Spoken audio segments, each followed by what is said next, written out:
School चले अभियान के तहत भविष्य से भेंट कार्यक्रम के तहत आज कलेक्टर एवं एडिशनल एसपी सहित तमाम अधिकारी सरकारी स्कूल में बच्चों को ज्ञान देने के लिए पहुंचे। भिंड कलेक्टर संजय श्रीवास्तव व अतिरिक्त पुलिस अधीक्षक संजय पाठक ने जीवन में लक्ष्य तय करने की बच्चों को दी सीख। जिले में स्कूल चले अभियान के तहत आज सरकारी स्कूलों में भविष्य से भेंट कार्यक्रम के तहत बच्चों को पढ़ाई के महत्व बताने के लिए भिंड का प्रशासनिक अमला व पुलिस विभाग का अमला शासकीय स्कूल में पहुंचकर क्लास ली। बच्चे भी अपने स्कूल में अधिकारियों को देख अति प्रसन्न नजर आए। भिंड कलेक्टर संजय श्रीवास्तव अपने निर्धारित कार्यक्रम के तहत शासकीय हाई स्कूल बाराकला पहुंचकर बच्चों को अपने अपने माता पिता को प्रणाम करने व उनसे सबसे पहले आशीर्वाद लेने व अपना लक्ष्य तय करने की उन्होंने सीख दी। उन्होंने अध्ययनरत बच्चों से कहा कि पहले अपना लक्ष्य तय करें तभी पढ़ाई करें। बिना लक्ष्य के पढ़ाई ढंग से नहीं हो पाएगी। लक्ष्य सफलता की ओर ले जाता है। जिसका लक्ष्य क्लियर है उसे सफलता हर हाल में मिलती है।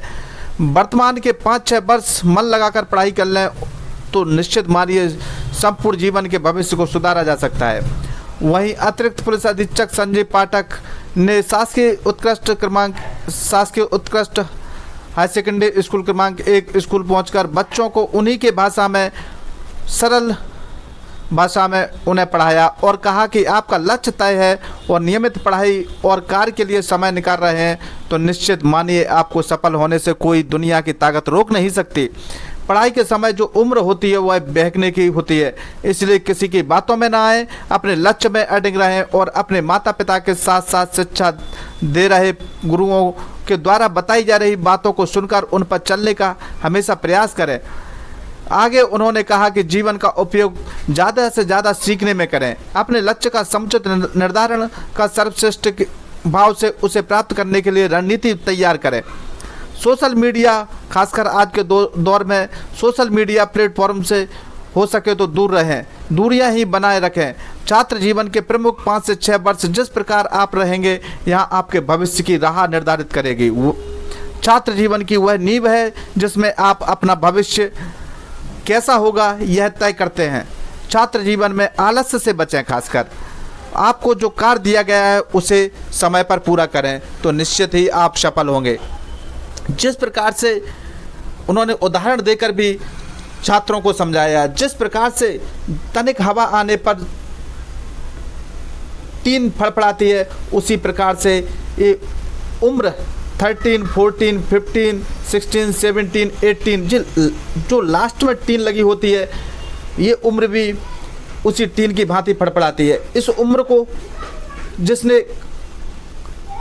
अपने कब्जे में रखा है वही जीवन में सफल हुआ है। देखिए प्रमोद, जब शिक्षा का थोड़े थोड़े पत्थर रखे होते हैं तो नींव मजबूत होती है और फिर हमारे अनुभवों की ईंटें जब उस पर रखती हैं तब कोई अट्टालिका यानी मकान तैयार होता है, यानी एक पर्सनालिटी तैयार होती है। तो व्यक्तित्व विकास के लिए बड़ा आपको बोला है किसी ने?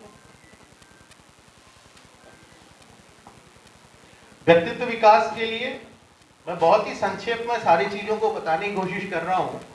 व्यक्तित्व विकास जैसे बहुत सारे लोग मोटिवेशन, इंस्पिरेशन इन सब के लिए बोलते हैं कि मोटिवेशन क्लास पढ़ें हम, किसी न किसी की आजकल यूट्यूब पे बहुत सारी देखते हैं। अगर आपके संस्कारों में बचपन से ही ये बात बताई गई है कि आपको सबसे पहली चीज जो है मैं समझता हूँ अगर आप में सहनशील होने यानी त्याग की प्रवृत्ति भी आपके अंदर आ जाएगी और ये दो ऐसी चीज है बेसिक जिनसे पूरी पर्सनालिटी डेवलप होती जाएगी। और जिस राष्ट्र की हम बात करते हैं, जिस व्यक्तित्व की हम बात करते हैं, जिस राष्ट्रीय चरित्र की हम बात करते हैं, हम सब कहते हैं ना कि ये राष्ट्रीय चरित्र हैं, महात्मा गांधी हैं, नेहरू जी हैं, या आप सुभाष चंद्र बोस लीजिए, चंद्रशेखर आजाद लीजिए, ये सब राष्ट्रीय चरित्र हैं। ये सब वो लोग हैं जिनको हम अपने जीवन में उतारना चाहते हैं। उनके हम किस पक्ष को देखते हैं? आप देखिए उनमें क्या था। हाँ बताइए। हाँ उसके अंदर भी बेसिक कंसेप्ट है वो क्या है? बेसिक कंसेप्ट है फॉरगिवनेस यानी कि त्याग। जब हमारे अंदर मैंने बोला ना शुरू में कि जब भी फीलिंग होगी वो जब संपूर्ण राष्ट्र के प्रत्येक व्यक्ति को अपने जैसा ही मानते हैं तो समानता का तत्व आता है। जब उस व्यक्ति के लिए कुछ करने के लिए जाते हैं तो त्याग की भावना आती है। और अल्टीमेटली इन सभी चीजों के लिए अंग्रेजों के कितनी भी प्रताड़ना को सहन करना चाहते हैं तो क्या आता है? सहनशीलता। मैंने कहा ना, ये 3 तत्व अगर आदमी के कैरेक्टर में आ गए तो नेशनल कैरेक्टर बनने से फिर कोई नहीं रोक सकता। महानता व्यक्तिगत नहीं होती, महानता समाज द्वारा दिया गया एक, आप यूं समझें कि आपके अंदर ये भावना नहीं आई कि ये मेरा काम है और यही मेरा ही काम है। आप लोग अन्यथा मत लेना। एक बात मैंने बहुत शिद्दत से महसूस की है, लोग काम ना करने के लिए 4 गुनी मेहनत करते हैं बनिस्बत उसके 1/4 में वो काम बहुत अच्छे से होता है। आप इस पर ताली मारें। अपना काम, अगर आपका जब जो काम है बेसिक, कालिक और परिस्थिति जन्य, आपका यहाँ क्या काम है आप वो करिए, आपका घर में क्या काम है वो करिए, और आपके लिए क्या कार्य तय किया हुआ है समाज ने, परिवार ने, आपने खुद, अगर ये तीनों एक है। सचिन तेंदुलकर इसलिए है क्योंकि उसने जो उसका कैरियर है वही उसका पैशन है। तो देखिए, एक रेस का घोड़ा होता है, एक खच्चर होता है और एक गधा होता है। गधे को कोई लेना देना नहीं। एक छोटी सी स्टोरी सुनाता हूँ, आप लोगों का मनोरंजन भी होगा। एक मुल्ला नसरुद्दीन थे, हालांकि उसके अंदर भी एक स्टोरी है। मुल्ला नसरुद्दीन थे, बहुत फेमस है।